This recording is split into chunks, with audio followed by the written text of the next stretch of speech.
இதற்குரிய அடிப்படை முகாந்திரத்துக்காகத்தான் இடி வந்து சும்மா ஒரு கம்ப்ளைண்ட்டை பேஸ் பண்ணி எல்லாம் முடிவே பண்ணல. இடி தன்னுடைய இன்வெஸ்டிகேஷனை செப்பரேட்டா பண்ணியிருக்கிறாங்க. அதாவது கோர்ட்ல எழும்பூர் நீதிமன்றத்தில் நடந்துட்டு இருக்க கேஸ்ல இருக்க அப்படிதான் சொல்றாரு ஒரு ஸ்டேட்மெண்ட்ல. அது வந்து ப்ராபபிலி அவர் என்ன நீதிமன்றத்துல வழக்கு தள்ளுபடி ஆயிடுச்சு, வெறும் புகாரின் அடிப்படையில இந்த மாதிரி பண்ணிருக்காங்க.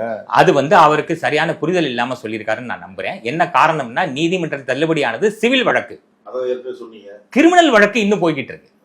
கிரிமினல் வழக்கு இன்னும் முடியல. கிரிமினல் வழக்கு தடையாணை வாங்கியிருக்கிறாங்க. அப்ப கிரிமினல் வழக்கு முடிஞ்சு அந்த இடத்துல இவர் குற்றமற்றவர்னு வந்தால் மட்டும்தான் அவர் வந்து எல்லா இடத்துல இருந்து ரிலீவ் ஆன மாதிரி கணக்காகுது. இது என்ன ஆயிருக்கலாம் அப்படி சொன்னீங்கன்னா ப்ராபபிலி அவருக்கு வந்து ஒரு சரியான புரிதல் இல்லாமல் இதை சொல்லியிருக்கலாம்ங்கிறது என்னுடைய நம்பிக்கை. ஏன்னு கேட்டால் இதில் நிறையா விஷயங்கள் வந்து டெக்னிக்கலாக இருக்கும், அது நிறைய பேருக்கு புரியாது.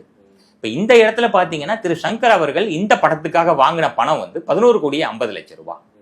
அதில் கதை, திரைக்கதை, கதை, வசனம், டைரக்ஷன் நினைக்கிறேன். இது மூணுக்கும் சேர்த்து வாங்கினது 11.5 கோடியா என்னன்னு எனக்கு தெரியல. ஆனால் 11,50,00,000 ரூபாய் வாங்கினதா சொல்றாங்க. இந்த 11,50,00,000 ரூபாயில ஒரிஜினலா போக வேண்டிய இந்த கதைக்காக போக வேண்டிய பணம் இருக்கு இல்லையா, அது ஆரூர் தமிழ்நாடன் அவர்களுக்கு தான் போகணும்.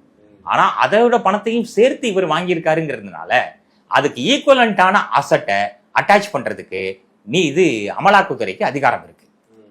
அப்படிதான் அவங்க அட்டாச் பண்ணி. இப்ப இதுக்கப்புறம் சட்ட நடவடிக்கையா அமலாக்கத்துறை என்ன செய்யும்? இதுக்கப்புறம் அதாவது என்னைக்கு இவங்க வந்து சொத்தை முடக்குறாங்களோ, சொத்தை முடக்கிறதுக்கு இவங்க நீதிமன்றம் போக வேண்டிய அவசியம் இல்லை.